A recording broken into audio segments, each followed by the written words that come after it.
கர்த்தருடைய பரிசுத்தமான நாமம் மகிமைப்படுவதாக. ஆசீர்வாதமான ஒரு நல்ல காலை நேரத்திலேயும் பாளையங்கோட்டை இந்திய தேவ சபையிலிருந்து காலை மன்னாவை உங்களுக்கு வழங்குவதில் மிகுந்த சந்தோஷம். கிருபையாய் கர்த்தர் தந்த நாளுக்காக கர்த்தரை துதிப்போம். இந்த நாள் உங்களுக்கு ஆசீர்வாதமாய் நன்மையாக அமையட்டும் என்று சொல்லி வாழ்த்துகிறேன். இந்த காலை தியானத்திற்காக 1 ராஜாக்கள் 22ஆம் அதிகாரத்தை வாசித்து தியானியுங்கள். ஆண்டவர் உங்கள் கூட பேசுவாராக. இந்த காலை தியானத்திற்காக 22ஆம் அதிகாரம் 7ஆம் வசனம். பின்பு யோசபாத், நாம் விசாரித்து அறிகிறதற்கு இவர்களே அல்லாமல் கர்த்தருடைய தீர்க்கதரிசி வேறே யாராகிலும் இங்கே இல்லையா என்று கேட்டான். கர்த்தருடைய தீர்க்கதரிசி வேறே யாராகிலும் இங்கே இல்லையா என்பது யோசபாத்தின் கேள்வி. அப்படியானால் இதற்கு முன்பு தீர்க்க தரிசனம் சொன்ன தீர்க்கதரிசிகள் யார்? இந்த காலங்கள் யார் கர்த்தருடைய தீர்க்கதரிசி என்பதை கண்டுபிடிப்பது கடினமாயிருக்கிறது. காரணம், தீர்க்க தரிசனம் சொல்லுகிறவர்கள் ஏராளம் பெருகி போனார்கள். ஆனால் யோசபாத்தினுடைய ஒரு கேள்வி, யார் கர்த்தருடைய தீர்க்கதரிசி?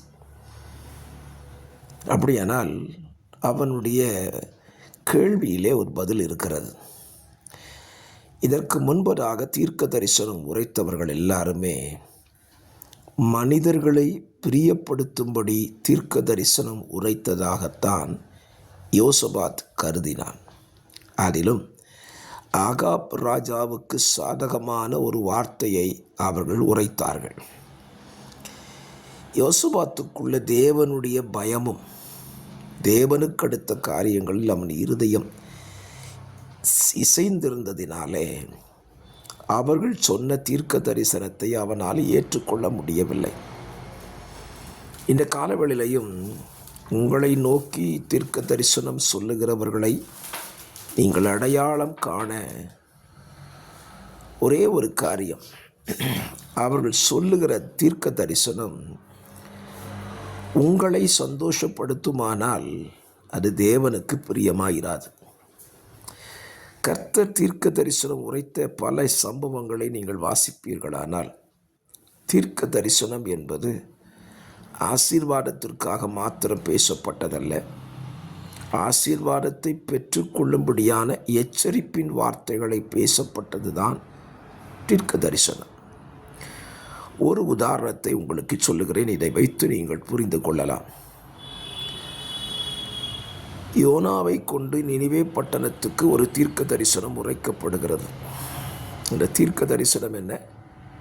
இன்னும் 40 நாட்கள் உண்டு, நினிவே பட்டணம் கவிழ்க்கப்படு, அக்கினியினால் எரிக்கப்படும் என்பது எச்சரிப்பின் தீர்க்க தரிசனம். தேவன் ஏன் அந்த தேசத்தை எச்சரித்தார்? அவருக்கு ஒரு சிந்தை இருந்திருக்கலாம். இந்த தீர்க்க தரிசனத்தை கேட்கும் பொழுது இந்த ஜனங்கள் ஒருவேளை மனம் திரும்புவதற்கான வாய்ப்புகள் உண்டு. ஆகவே அந்த ஜனத்தை எச்சரித்தே தேவன் பேசுகிறார். விளைவு என்ன? தீர்க்க தரிசனத்தின் முடிவில் நினிவே பட்டணத்தார் மனம் திரும்பி விட்டார்கள். இது கர்த்தர் சொன்ன தீர்க்க தரிசனம்.